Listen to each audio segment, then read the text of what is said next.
அனைவருக்கும் வணக்கம்.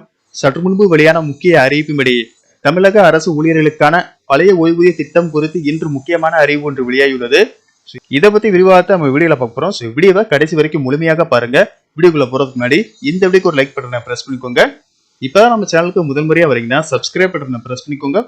கூடவே பெல் ஐகான் பட்டனையும் பிரஸ் பண்ணிக்கோங்க. வாங்க வீடியோக்குள்ள போகலாம்.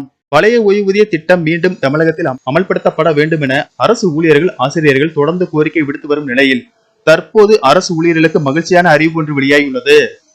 கடந்த பட்ஜெட் கூட்டத்தொடரில் இது குறித்த அறிவிப்பு எதிர்பார்க்கப்பட்ட நிலையில் எந்த அறிவிப்பும் வெளியாகவில்லை. ராஜஸ்தான், திரிபுரா உள்ளிட்ட பல்வேறு மாநிலங்களில் அந்த மாநில அரசுகள் பழைய ஓய்வூதிய திட்டத்தை செயல்படுத்தி வருகின்றன.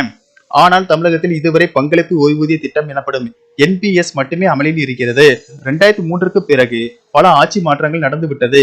அதிமுக, திமுக மாறி மாறி ஆட்சிக்கு வந்த போதும் ஒவ்வொரு தேர்தலிலும் பழைய ஓய்வூதிய திட்டம் மீண்டும் தமிழகத்தில் செயல்படுத்தப்படும் என கட்சிகள் தங்கள் தேர்தல் வாக்குறுதியை கூறுவார்கள்.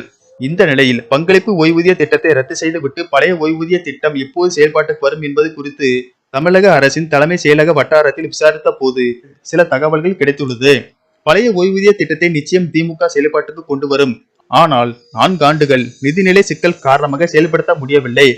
இந்த நேரத்தில் தேர்தல் வரும்போது அரசு ஊழியர்கள் ஆசிரியர்களின் வாக்குகள் மற்றும் அவரது குடும்பத்தினரின் வாக்குகள் திமுகவுக்கு தேவை. இதனால் அரசு ஊழியர்களை பகைத்துக் கொள்ள திமுக விரும்பவில்லை.